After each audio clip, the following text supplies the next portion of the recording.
to get the data. If you have the data, you can model the aquifer, you can simulate the aquifer, right? So that's very important. And another thing that is very, very important is the storage. How we calculate the storage is very important. And this is the CO2 storage capacity pyramid. The first assumption, the first guess is total pore volume. Ini tebakan awal. Wah, total pore volume-nya besar. So storage capacity is also big. But that's not the end of the story. Prospective capacity is smaller.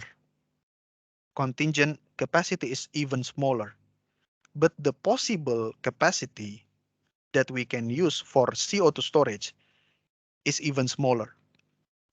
This is the operational capacity of the reservoir that we can use to store the CO2. Okay. This is the total pore volume. We assume entire volume is accessible to store CO2 in the pore space or dissolve in the formation fluids. Maximum upper limit of capacity, that's the total pore volume. And we need to cut some volume, subset of total pore volume after considering geological and engineering limit. It will change with the acquisition of new data or knowledge. Yeah, so if we get new data, we do analysis, we understand that not all the pore volume can be used for storage. And after the reduction, after the subset, we have prospective capacity. We calculate again. We will subset of prospective capacity after considering. We consider technical issue, legal issue, regulatory issue, the infrastructure, general economic barrier. So now we only have contingent capacity.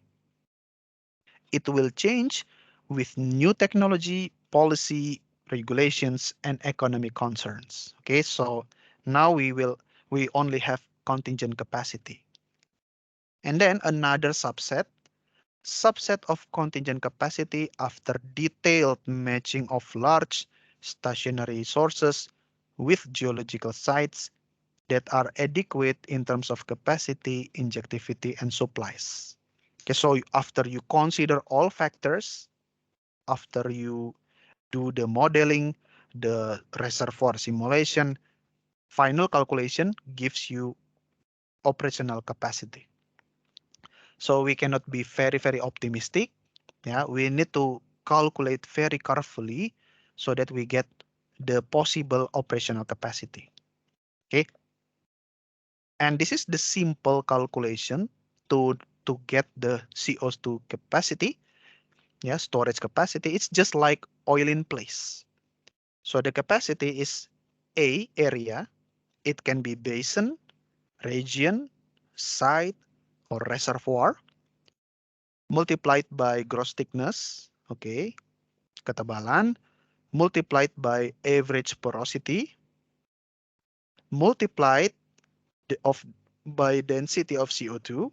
Okay, of course, this is the density of CO2 in supercritical state.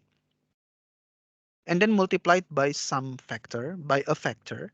It is called efficiency factor, storage efficiency factor. It is the fraction of total pore volume that is filled by CO2. Okay, you see, not all of the pore volume will be filled by the CO2, only a portion of it. Okay, so this is the efficiency factor, storage efficiency factor. And there are many methods to calculate, to predict the CO2 storage capacity, not as simple as this calculation. So yeah, there are many methods. But of course, I don't require you to remember all of this. Okay, you just need to know this.